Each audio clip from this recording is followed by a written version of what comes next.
menyaksikan video ini, pastikan bosku jangan lupa subscribe. Karena subscribe itu gratis plus bonus tonton video terbaru setiap harinya. Jangan lupa ya.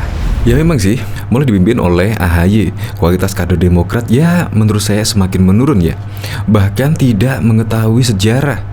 Ini dari Panca 66. Kalau Jainul, Kusnul, dan Roro Basir recehan taunya hambalang doang. Ini gue kasih tahu contohnya karya maestro Pak SBY ya. Jembatan terpanjang di Indonesia, Jembatan Suramadu. Keren kan Nul?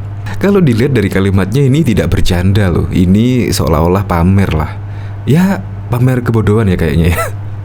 Karena semua juga orang tahu Jembatan Suramadu itu digagas oleh Presiden Soekarno, terrealisasi di zaman Presiden Megawati Soekarno Putri, yaitu semenjak menjabat tahun 2022 kalau nggak salah ya. Di zaman Megawati langsung Jembatan Suramadu dieksekusi dan peletakan batu pertamanya di era Presiden Megawati tersebut. Nah ini malah diklaim yaitu karya maestro dari Pak SBY Yudhoyono. Ini bahkan sudah disukai oleh 870 dan di-retweet 184. Untung aja nggak ribuan ya. Nanti malah kelihatan bungulnya ya. Lucu. Yang kemarin malah lucu lagi. Jadi ada kader Demokrat sambil menyertakan video Presiden Joko Widodo mengstop ekspor minyak goreng dan bahan turunannya. Malah bilat yang menurut saya jauh dari etika seorang kader yang demokratis. Ini dari Awe Mani, nggak tahu maksudnya apa, nama atau apa itu. Keputusan goblok dari pemerintah yang nggak becus. Produksi CPO itu jauh lebih besar dari kebutuhan minyak goreng. Kalau nggak boleh diekspor, sisanya mau diapain? Coba saya mau nanya, kira-kira kebutuhan pokok mana yang sisa? Setahu saya tidak ada yang sisa ya kalau kebutuhan itu sudah pokok. Dan nggak mungkin sisa. Kalau misalkan di Indonesia melimpah, pasti harganya juga akan terkendali dan lama-lama juga akan turun dengan sendirinya.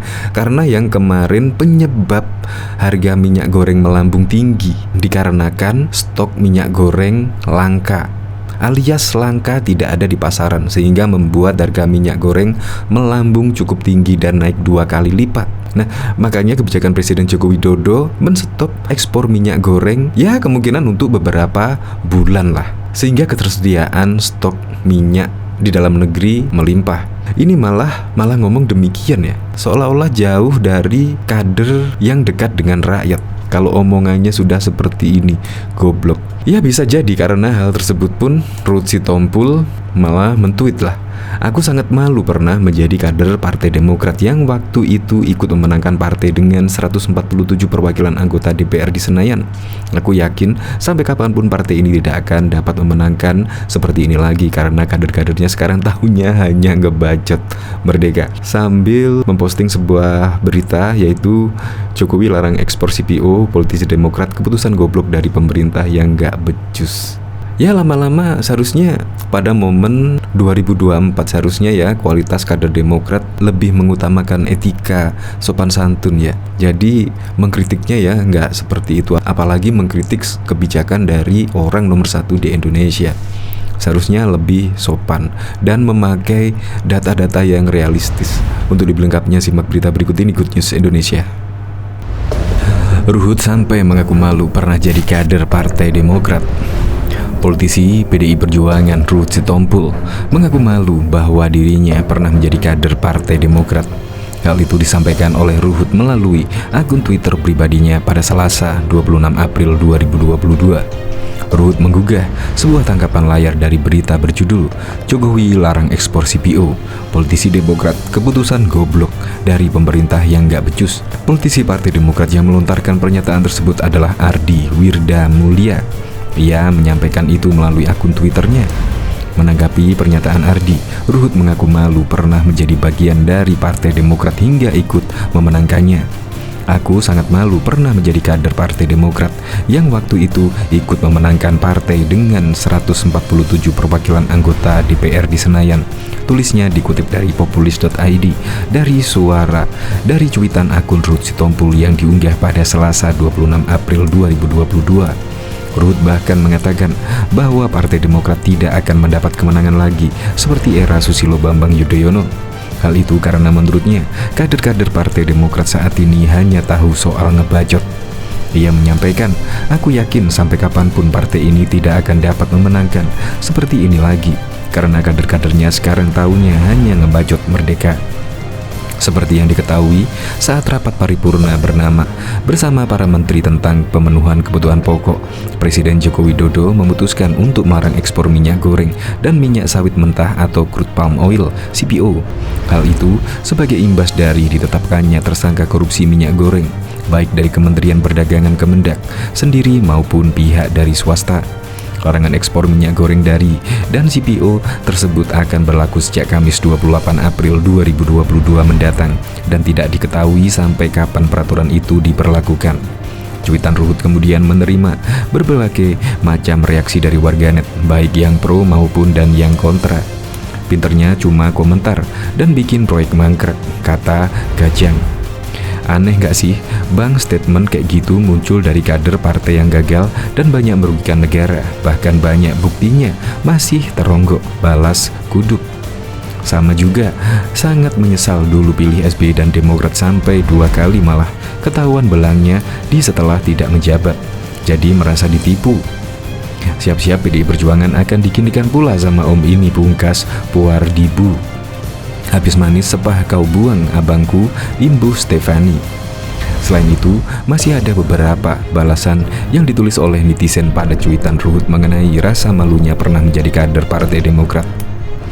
Diketahui Direktur Rumah Politik Indonesia Fernando Emas menyoroti ancaman ratusan kader dalam musyawarah daerah pernah Partai Demokrat DKI Jakarta untuk mundur. Melansir dari Warta Ekonomi, Fernando mengatakan kekecewaan kader Partai Demokrat DKI Jakarta makin bertambah. Daftar panjang kekecewaan atas musda Partai Demokrat di bawah kepemimpinan Agus Harimurti Yudhoyono alias AHY. Hal ini makin terbukti bahwa demokrasi ala AHY dianggap tidak memberikan rasa keadilan bagi semua kader Partai Demokrat, terutama pendukung calon ketua DPD, kata Fernando seperti dilansir dari Warta Ekonomi pada Jumat 4 Februari yang lalu. Menurutnya, hal ini menunjukkan ketidakmampuan AHY dalam menjalankan demokrasi dan memimpin Partai Demokrat. Fernando menduga kedepannya akan ada lagi daerah-daerah yang kecewa atas proses musyawarah daerah dan juga musyawarah cabang. Jika hal ini dibiarkan, Fernando menyebut bisa mengakibatkan mundurnya kader-kader Partai Demokrat di daerah. Baru tingkat provinsi dilakukan musyawarah daerah sudah menimbulkan beberapa persoalan. Bagaimana dengan musyawarah cabang dan jumlahnya ratusan bebernya? Fernando pun belak-belakan menyarankan agar AHY untuk mengundurkan diri dari posisi ketum Partai Demokrat demi kebaikan partai. Pasalnya, kalau AHY tetap bertahan, kemungkinan Partai Demokrat akan sulit lolos parliamentary threshold pada pemilu 2024. Bagaimana mau memimpin, menang pemilu dan AHY sebagai presiden, sedangkan kader-kader Partai Demokrat banyak yang kecewa dan mundur, pungkas Fernando. Bahkan diketahui, Ketua Umum Partai Demokrat Agus Harimurti Yudhoyono mengatakan langkah Bayu Airlangga mundur sebagai kader partai merupakan hal biasa. Menurut dia, tiap orang punya hak untuk memutuskan sikap dan menentukan masa depan di Demokrat. Biasa, semua orang punya haknya, kata AHY di Surabaya, Jawa Timur pada Jumat 22 April. AHY pun mengatakan keputusan DPP Partai Demokrat memilih Emil Dardak sebagai Ketua DPD Jatim yang baru sesuai dengan ADART partai. Dia menegaskan Demokrat sangat demokratis.